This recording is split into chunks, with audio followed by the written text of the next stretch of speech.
பண்ண விரும்பல.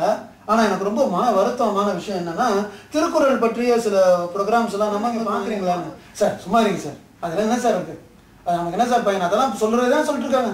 நீங்க என்ன சொல்றீங்களோ, ஸ்கூல்ல எங்க வாத்தியார் தமிழ் வாத்தியார் என்ன சொன்னாரோ அதுதான் இங்கேயும் சொல்றாங்க, மாறி மாறி மாறி சொல்லிக்கிட்டே இருக்காங்க. பட் அதுல வந்து என்ன சார், அதெல்லாம் தெரிஞ்சு வச்சுதானே சார், நீ எல்லாரும் தெரிஞ்சு கொள்ள வேண்டிய பல விஷயங்கள் திருக்குறள் இருக்குப்பா அப்படின்னா சார் அதெல்லாம் என்ன சார், ஆன விஷயத்தை விளக்குவதற்கு திருக்குறளை பயன்படுத்துகிறார்கள். ஸோ அந்த மாரலான விஷயங்களை வந்து நாங்க பல சோர்ஸ்ல நாங்க தெரிஞ்சு கொள்வதனால ஸ்பெசிஃபிக்கா திருக்குறளை வச்சுதான் இதெல்லாம் கத்துக்கணுன்ற அந்த ஒரு உணர்வு இல்லாததுனால அந்த அப்ரோச் அந்த அந்த முறை வந்து எங்களுக்கு ரொம்ப பெரிய இம்ப்ரெசிவா தோணலை அப்படின்றான் பையன். இந்த 2012 இப்படிதான் யோசிக்கிறான் மாணவன். அம்மா அப்பா சொல்றக்கூடிய அறிவுரையே வந்து சரி ஓகே அப்புறம் நெக்ஸ்ட் என்ன சொல்றீங்க அப்படின்றான். ஸோ இந்த மாதிரியான மனநிலை தான் இனிமேல் அதிகமாக இருக்க போகிறது. ஏன்னா உலகம் அவ்வளவு வேகத்தில் சென்று கொண்டு இருக்கிறது.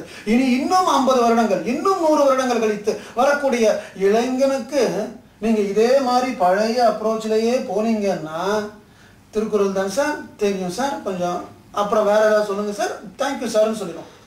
ஸோ இந்த மாதிரி அவனுடைய மனநிலை மாறுகிறதையே கேட்கறதுக்கு தயங்கும் ஒரு காலகட்டம், ஆசிரியர் சொல்வதை ஏற்பதற்கு சிந்திக்கும் ஒரு காலகட்டம். இந்த மாதிரியான ஒரு வாழ்க்கை 2012, 2020, 30 இப்படியா இருக்கக்கூடிய யதார்த்தத்துல கொஞ்சம் நம்ம யோசிச்சு பார்க்கணும். எது இருக்க வேண்டும் என்று நாம் விரும்புகிறோமோ அது வேறு, எது இருக்கிறதோ அது வேறு. இன்றைய இளைஞன் அவனுடைய எதிர்பார்ப்பு அறிவியல் பூர்வமாக உள்ளது.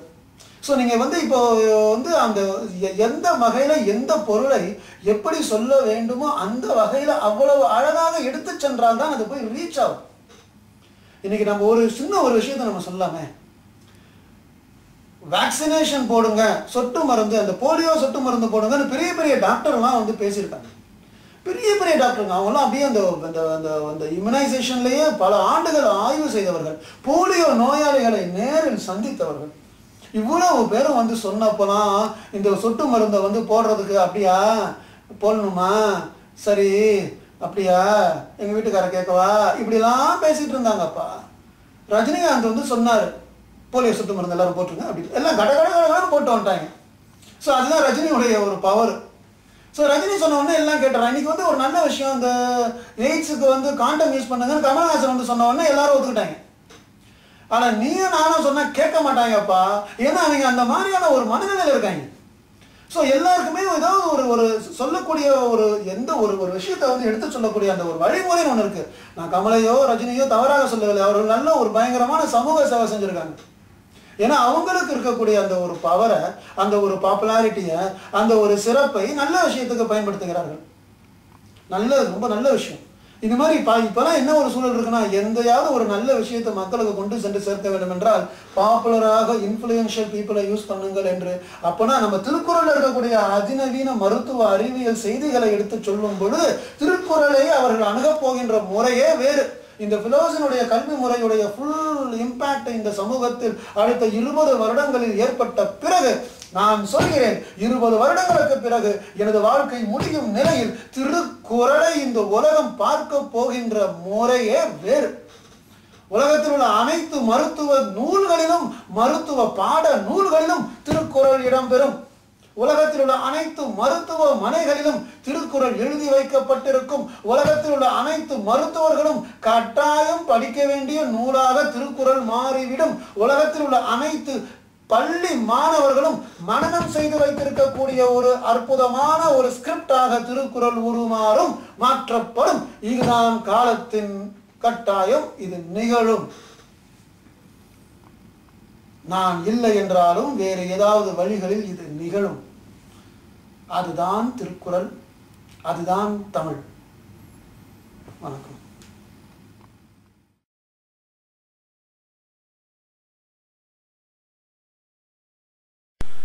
ஒரு இனிமையான செய்தியை இப்பொழுது நாம பார்ப்போம். உயிரினங்களையும் மொழியையும் ஒப்பீடு செய்து சார்லஸ் டார்வின் அவர்கள் ஒரு கருத்தை வெளியிட்டார் அவருடைய வாழ்க்கையில். அந்த கருத்து நாம் அனைவரும் கொஞ்சம் கவனமாக பார்க்க வேண்டிய ஒரு கருத்தாகும். அவர் என்ன சொல்றாருன்னா, ஆரம்ப காலம் முதல் இன்று வரை, இன்னும் உலகம் உள்ளவரை, எப்பயுமேன்னு சொல்லாம ஒரு வகையான போராட்டம் உயிரினங்களுக்கு இடையில் நடந்த வண்ணமே இருக்கும்.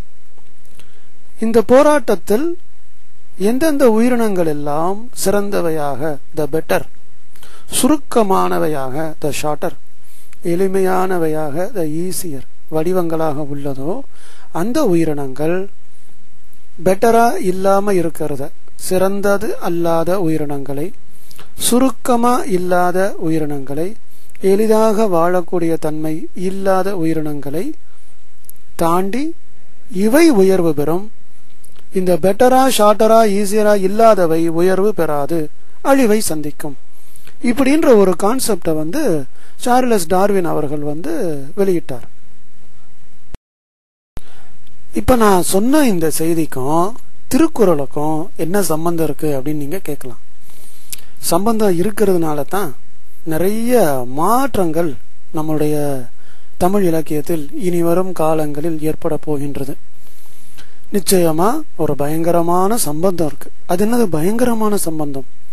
அந்த பயங்கரமான சம்பந்தம்ன்ற வார்த்தையை நான் பயன்படுத்துவதற்கு காரணம் என்னவென்றால், தமிழ் இலக்கியங்களின் எதிர்கால போக்கினையே மாற்றி அமைக்கக்கூடிய ஒரு கோட்பாட்டினை சார்லஸ் டார்வின் சொல்வதாக ஏற்க முடியும்.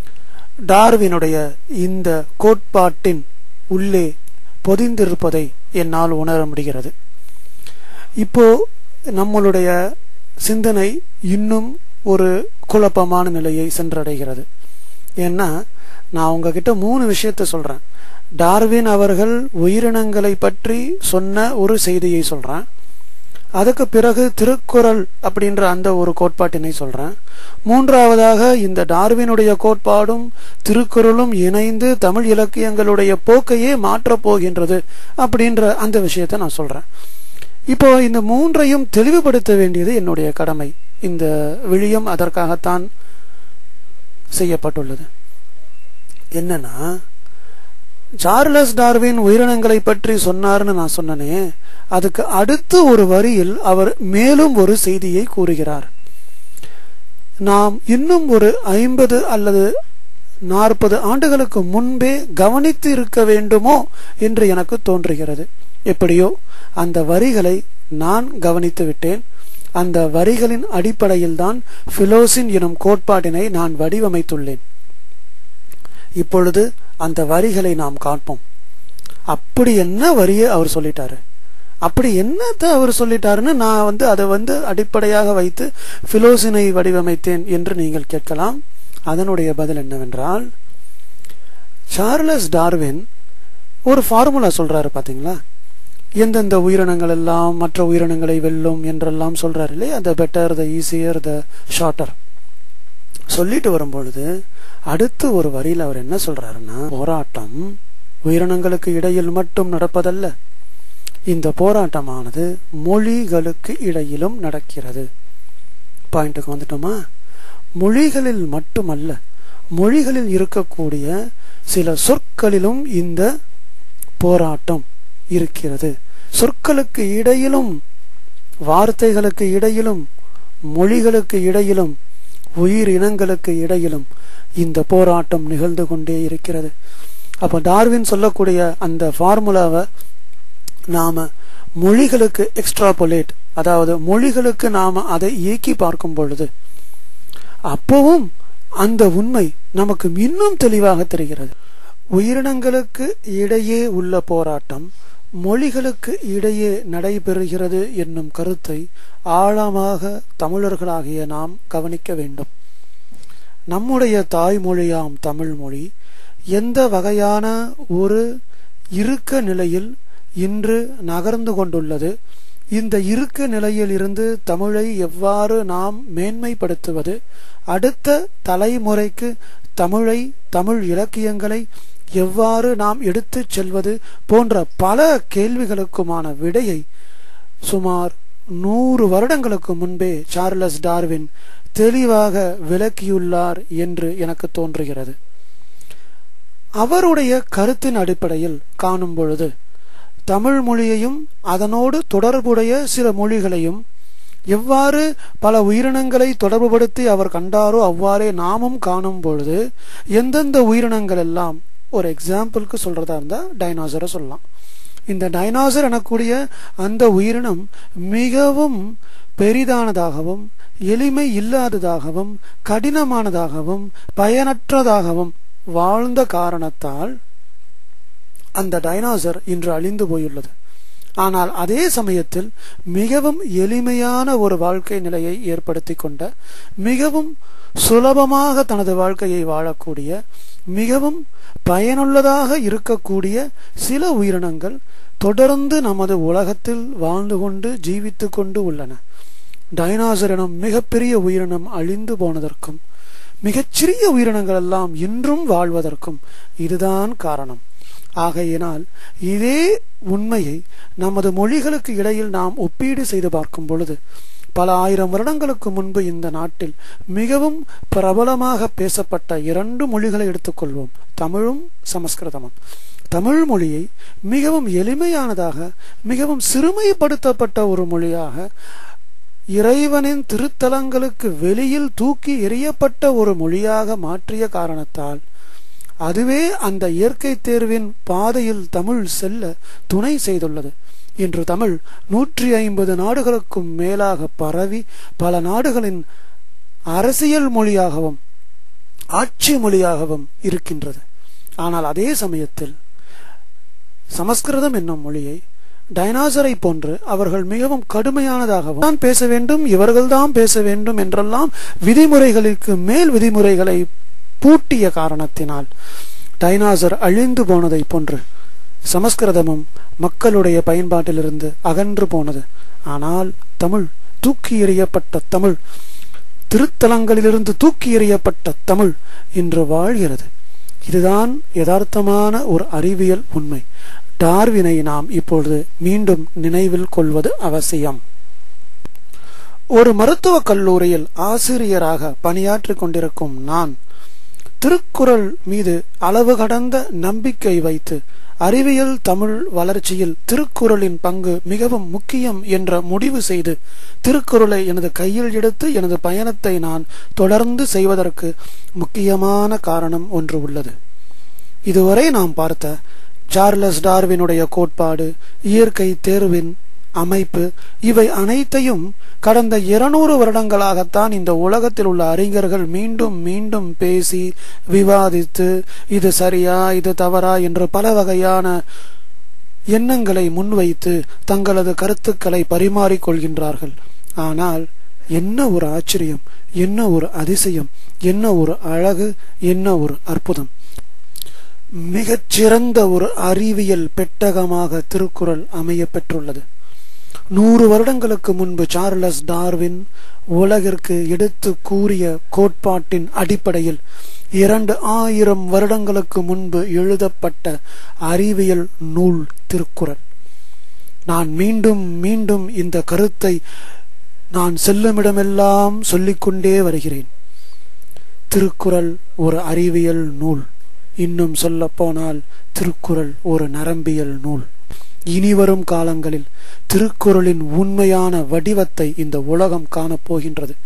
திருக்குறள் ஒரு நரம்பியல் நூல், திருக்குறள் ஒரு அறிவியல் நூல், திருக்குறள் ஒரு மருத்துவ நூல் என்னும் செய்தியை உலகம் காணப்போகின்றது.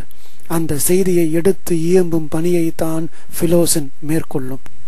திருக்குறள் பார்வையில் அதிநவீன மருத்துவம் எனும் எனது ஆய்விற்காக பல வகையான திருக்குறள் தெளிவுரைகளை கண்டபொழுது என்னுடைய உள்ளத்தில் ஒரு எண்ணம் தோன்றியது. அதை இங்கு நான் பதிவு செய்ய விரும்புகிறேன். பல ஆண்டுகளாகவே திருக்குறளை அணுகிய அறிஞர்கள் திருவள்ளுவர் எந்த மதத்தை சார்ந்தவராக இருப்பார் என்று ஒரு மத சாயலை திருக்குறள் மீது பூசுவதற்கு கடுமையாக முயற்சி செய்துள்ளதை, அந்த உளவியல் சிந்தனைகளை, அந்த உளவியல் உழைப்பினை அந்த அவர்களுடைய திருக்குறள் தெளிவுரைகளில் நம்மால் காண முடிகிறது. வெறும் மதம் என்ன என்று ஒரு மத ரீதியான அணுகுமுறையை அந்த அறிஞர்கள் திருக்குறளுக்கு மிக அதிகமாக செலுத்தியுள்ளார்களோ என்று எனக்கு சந்தேகம் ஏற்படுகிறது. திருக்குறளில் உள்ள அறிவியலை காண்பதை, அந்த வகையான அணுகுமுறை அவர்களுடைய கண்களை மறைத்திருக்குமோ என்றும் எனக்கு வினவத் தோன்றுகிறது. ஆகையினால் திருவள்ளுவர் எந்த மதத்தை சார்ந்தவர், திருக்குறள் எந்த மதத்தின் அடிப்படையில் எழுதப்பட்ட நூல் என்ற சிந்தனைகளுக்கும் பிலோசனுக்கும் சம்பந்தமே இல்லை.